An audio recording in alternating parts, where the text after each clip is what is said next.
Bismillahirrahmanirrahim. Wailul likulli humazatil lumazah alladzi jama'a malan wa 'addadah yahsabu anna malahu akhladah kalla layunbadhanna fil hutamah وما أدراك ما الحطمة نار الله الموقدة التي تطلع على الأفئدة إنها عليهم مؤصدة في عمد ممددة. Hadirin dan hadirat yang dirahmati oleh Subhanahu wa taala, pada kesempatan kali ini kita akan bersama-sama mentadabburi salah satu surat dari surat-surat juz amma, yaitu surat Al-Humazah. Surat Al-Humazah yang Allah Subhanahu wa taala membuka firman-Nya dengan wailul likulli humazatil lumazah. Celakalah bagi setiap pengumpat dan pencela. Seluruh surat dalam Al-Qur'an yang dibuka dengan wail, celaka, cuma 2 surat. Itu surat wailul lil mutaffifin sama surat wailul likulli humazatil lumazah. Adapun wailul lil mutaffifin itu artinya kecelakaan bagi orang-orang yang mengurangi takaran timbangan tatkala dia menjual kepada orang lain. Ini berkaitan dengan orang yang mengambil hak orang, mengurangi hak orang, harusnya dia jual dengan penuh timbangannya tapi dia kurangi. Karena ini berkaitan dengan hak orang lain, maka Allah mengatakan celaka. Karena kita tahu bahwasanya dosa ada 2 model. Dosa berkaitan dengan diri sendiri, ya, seperti berzina, mungkin kayak dosa berkaitan meninggalkan sholat, malas beribadah, puasa malas-malasan, ya. Ada dosa berkaitan dengan orang lain. Dan dosa berkaitan dengan orang lain lebih berbahaya. Karena dosa kalau kita berkaitan dengan diri kita, pada dasarnya Allah Maha memaafkan. Tapi kalau dosa berkaitan dengan orang lain, pada dasarnya orang lain akan nuntut kita pada hari kiamat kelak. Makanya Sufyan Ats-Tsauri pernah berkata, la antal qallaha bi sab'ina dzamban fi ma bainaka wa bainallah ahwanu alaika min antal qahu bi dzambin wahidin fi ma bainaka wa bainal ibad. Ya, bahwasanya engkau bertemu dengan Allah dengan membawa 70 dosa, antara engkau dengan Allah masih lebih ringan daripada engkau bertemu dengan Allah dengan bawa 1 dosa engkau menzalimi orang berkaitan dengan hak orang lain. Imam Syafi'i pernah berkata, bi'sal zat lil ma'ad udwanu alal ibad. Seburuk-buruk bekal menuju hari kiamat adalah berbuat kezaliman kepada hamba Allah yang lain. Nah, dalam Al-Qur'an seluruhnya cuma 2 surat dibuka dengan wail, celaka. Yang pertama wailul lil mutaffifin, berkaitan dengan orang yang menzalimi orang lain dari sisi harta orang lain. Yang kedua surat yang akan kita bahas ini wailul likulli humazatil lumazah, yang artinya celaka bagi setiap pengumpat dan pencela. Dan ini berkaitan juga dengan hak orang lain, tapi berkaitan dengan harga diri orang lain. Kita tidak boleh menzalimi orang lain berkaitan dengan darahnya, berkaitan dengan harganya, dengan hartanya, berkaitan dengan harga dirinya, tidak boleh. Dalam hadis kata Nabi sallallahu alaihi wasallam,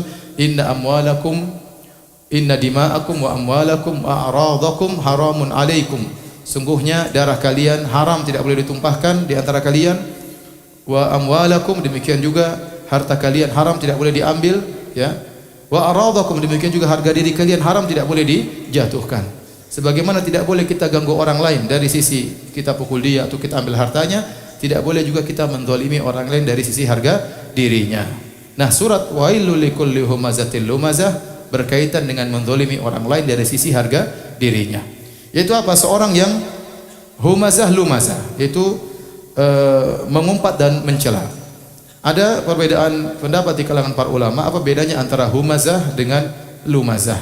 Sebagian ulama mengatakan humazah yaitu mencela orang lain, mencela harga dirinya dalam kondisi orang lain tersebut tidak ada di hadapannya, seperti ghibah dan yang lainnya. Adapun lumazah artinya mencela orang lain di hadapannya. Ente brengsek, ente rendahan, ente gini, ya, itu namanya lumazah. Kalau humazah misalnya menggibah, menjatuhkan harga dirinya, menulis dan tidak di hadapan dia. Ini di antara pendapat sebagian ulama. Sebagian ulama mengatakan humazah berkaitan dengan apa namanya? Mencela orang lain dengan lirikan mata, dengan mencibir, dengan lisan, dengan gerakan misalnya begini atau gimana lah. Tapi kalau lumazah langsung dengan lisan. Lumazah langsung dengan apa? Lisan. Ya. Intinya semua yang menunjukkan pencelaan, penghinaan, perendahan kepada orang lain, maka itu tidak diperbolehkan. Kalau Anda punya hal yang membuat Anda lebih daripada yang lainnya, bukan berarti Anda harus merendahkan yang lainnya. Oleh karenanya orang yang sering humazah, lumazah, sering mencela, merendahkan, menghina, ini biasanya orang ini sombong.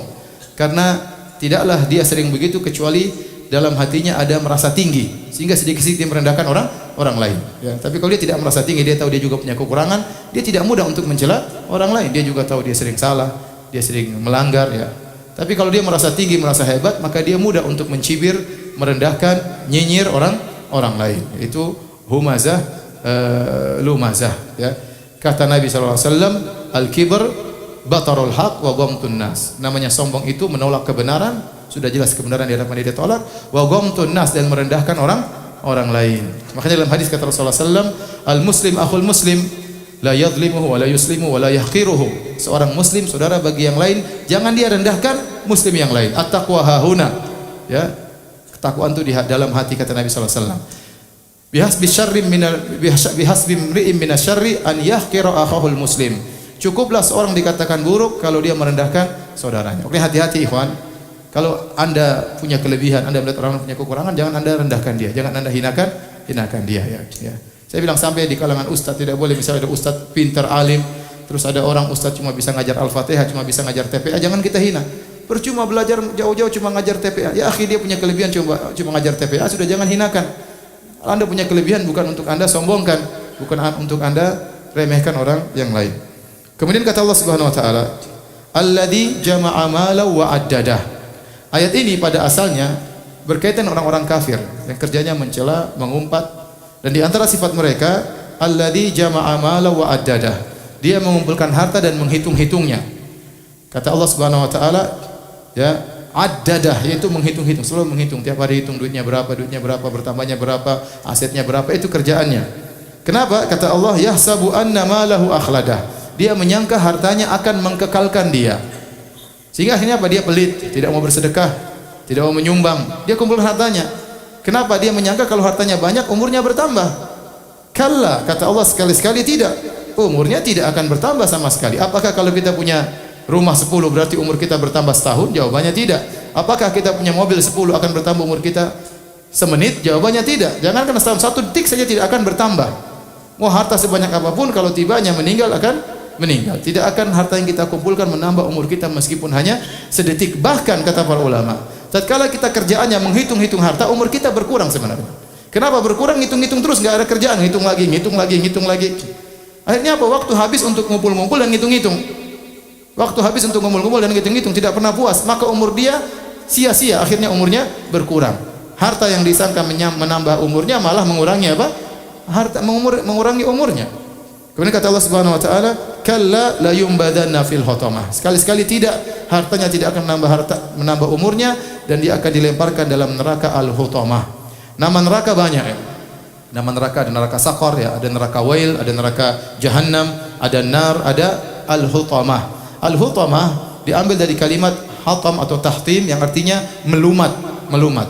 Jadi kalau api neraka mengenai tubuh manusia, dia akan melumat tubuh manusia, tidak ada satu sel pun yang tidak kena api tersebut dan langsung dibakar secara langsung. Makanya kata Allah Subhanahu wa taala, "Wa ma adraka mal hutamah." Tahukah engkau apa itu neraka al-hutamah? Narullahil muqadah, yaitu apinya Allah.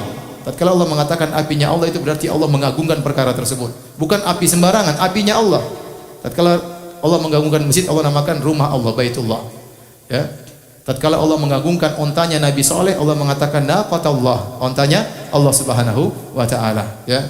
Tatkala Allah mengagungkan nerakanya, Allah mengatakan narullah, apinya Allah, bukan api sembarangan. Api yang paling panas di dunia ini tidak ada bandingannya dibandingkan dengan api neraka Jahannam. Al-Muqadah, yang dinyalakan ribuan tahun untuk semakin panas. Neraka sekarang sudah ada para ikhwan dan akhwat. Dan apinya sedang dinyalakan terus, dipanaskan, ya, supaya semakin panas, nanti tatkala tiba hari kiamat baru didatangkan. Ya, baru didatangkan. Sekarang apinya sudah ada. dan sedang dipanaskan oleh Allah Subhanahu wa taala. Kata Allah, di antara ciri api neraka, allati tattali'u 'alal afidah, yang api tersebut langsung masuk ke dalam jantung, ke dalam dada. Ya. Oleh karenanya Muhammad Tahir bin Ashur mengatakan, bedanya api neraka dengan api dunia. Kalau api dunia membakar, biasanya dari luar terlebih dahulu, baru kemudian semakin panas akhirnya masuk ke dalam. Adapun api neraka bakar langsung luar dalam, langsung begitu dibakar langsung masuk ke jantung. Ya, jadi apinya tidak di luar dulu baru dalam. Kalau kita bakar sate, luar dulu yang panas, nanti dalam baru belakangan. Bisa jadi di luarnya hangus, dalamnya belum. Tapi kalau neraka jahanam langsung dibakar luar dalam, langsung tembus ke dalam dada manusia. Dan seperti Allah mengatakan, disebutkan dada secara khusus karena disitulah tempat kesombongan. Kenapa orang ini mencela dan mengumpat? Karena ada kesombongan dalam dadanya, maka disebutkan secara khusus dadanya akan dibakar oleh Allah Subhanahu wa taala. Kemudian kata Allah Subhanahu wa taala, innaha 'alaihim mu'sadah, dan neraka itu ditutup oleh Allah Subhanahu wa taala, enggak bisa keluar. Ditutup rapat. Enggak ada pintu untuk keluar dari neraka jahanam. Makanya kata Allah Subhanahu wa taala, wa ma hum anha bighaibin. Mereka tidak pernah gaib dari neraka selama-lamanya, selalu hadir dalam neraka. Tidak ada waktu libur ya. Libur sehari keluar masuk lagi tidak ada. Dibakar selama-lamanya, tidak pernah keluar, tidak pernah diringankan. Kata Allah, yuriduna ayyakhruju minha wa ma hum bikharijina minha. Mereka ingin keluar dari neraka jahanam dan mereka tidak bakalan keluar dari neraka jahanam. Kemudian kata Allah di akhir ayat, fi amadin mumaddadah. Amad maksudnya adalah tiang-tiang yang mumaddadah, tiang-tiang yang panjang. Apa maksudnya? Dia mengatakan fi amadin mumaddadah, tiang-tiang panjang tersebut terbuat dari besi untuk menutup neraka. Jadi neraka sudah dikunci, ditutup lagi dengan apa? Tiang-tiang, sehingga enggak bisa keluar, enggak mungkin keluar. Ada yang mengatakan fi amadin mumaddadah, maksudnya tiang-tiang dililitkan kepada para penghuni neraka, mereka dibakar bersama tiang-tiang tersebut ya, sehingga semakin panas. Misalnya kalau orang ingin masak air, taruh besi supaya lebih panas dari dalam, maka mereka diletakkan besi supaya dibakar lebih panas. Waliyadzubillah. Demikian para hadirin hadirat kajian kita pada tausiah kita pada malam hari ini. Semoga ibadah kita diterima oleh Allah Subhanahu wa taala. Enggak usah tanya jawab ya. Demikian saja, wabillahi taufiq wal hidayah. Assalamualaikum warahmatullahi wabarakatuh.